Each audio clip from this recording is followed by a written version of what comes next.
And we're live, folks. This is Annalise with Great Education Colorado, comms director with none other than Cody O, hanging with us, ready to share what we have going on with outreach and our endeavors as coalition partners and working for teachers. You know what? We got a lot to share and have a few minutes to do it. So stay tuned. Cody, take it away. What do you want to tell everybody?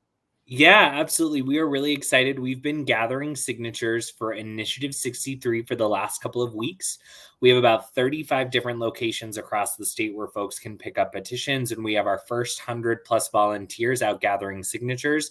But we need to continue to grow that movement. And so, one of the things that we wanted to do was really make sure that all of the information about Initiative 63 was easy, accessible. If you wanted to volunteer, there were easy ways to figure out how can you volunteer, when and where can you volunteer.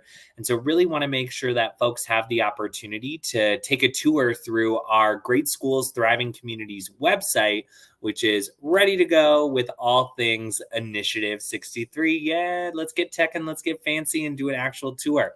So if you are learning about Initiative 63 yourself, or if you have folks that you're talking about and you want to share information with them about this initiative, they can come to greatschoolsthrivingcommunities.org. And under Initiative 63, there's this information tab. Just some really high level facts. Like, did you know that Colorado teachers are the least competitively paid teachers in the country? There are nearly 3,300 open positions in our schools, from teachers to food service workers to bus drivers and more. And we owe a debt of nearly $10 billion to our students through the BS factor, or the borrowing from students factor.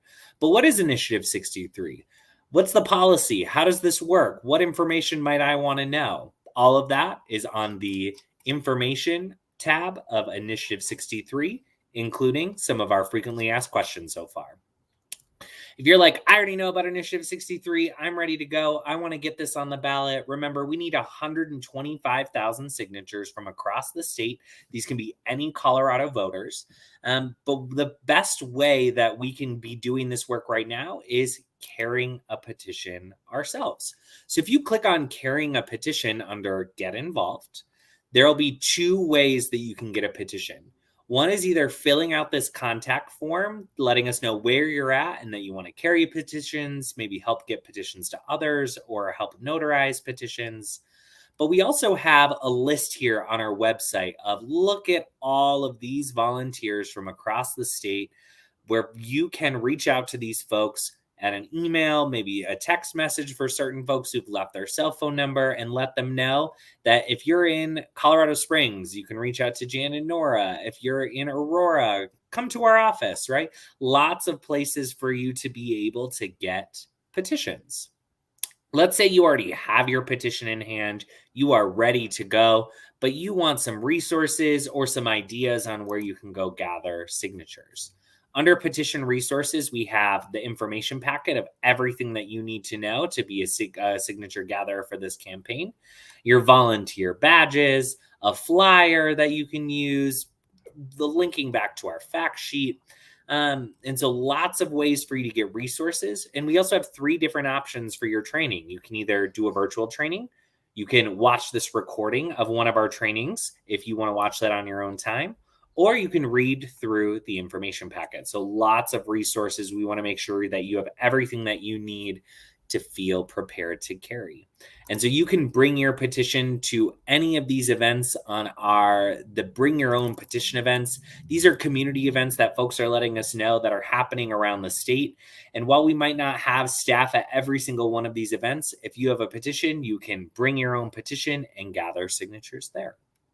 So we want to make sure that folks really can see lots of ways that we're building momentum to be able to get this done.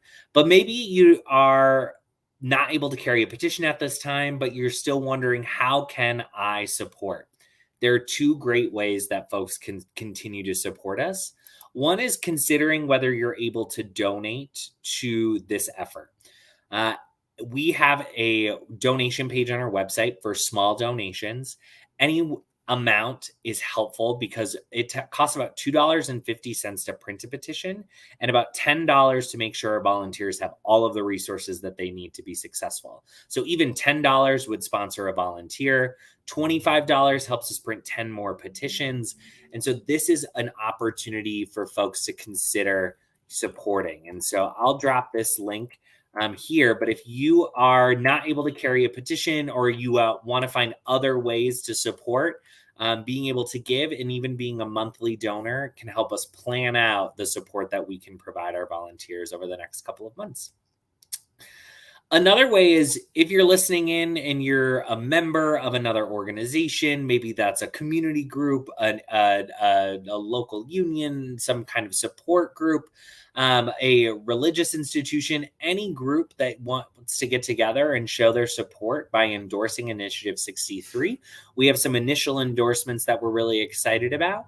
But if you are able to endorse Initiative 63, all that information is going to be available on our website. Happy to chat with you, but you can fill out this form here. With that, I've just given us a tour again of the Great Schools Thriving Communities website. We've got lots of information, whether you're trying to learn more about the initiative or get involved or to be able to show your support by donating. So with that, I'll hop off my soapbox. And Annalise, any questions or anything that you're really excited about? I just know there's like a little, inner office challenge. I don't know how many signatures you already have, but I know you're first, but I did get my full petition in already, so I'm ready. Yes.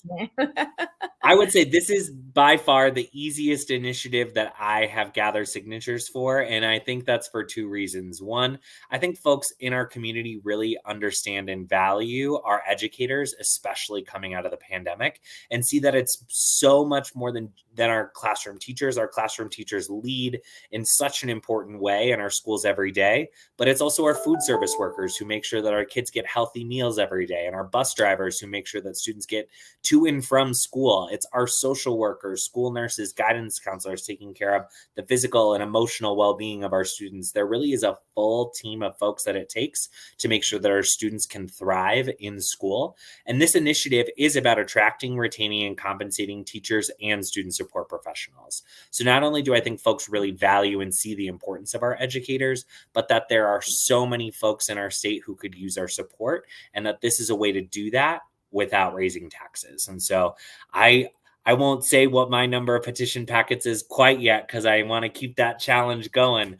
It's more than a few, but it's been so, if you have never gathered signatures before, if you have in the past, I would say really encourage you to give it a shot. This is, again, the easiest petition gathering I've done.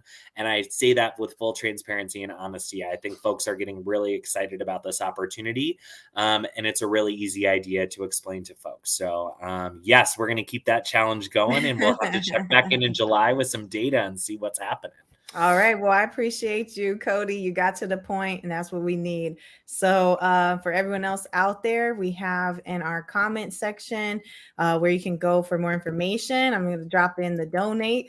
Look, help us get more petitions out to our volunteers by donating $10. You got $10, if you don't have 10, donate $2.50. You know what? Find that in the couch cushions. Come on, y'all. So thanks again, Cody. Really appreciate the explanations. And so we have both website. The main website is greatschoolsthrivingcommunities.org. And then if you want to just go straight to that donate, I put that there too. So without further ado, we'll end this live and get to collecting signatures. Let's get back to work. Thanks. Bye, Cody. Bye, Annalise.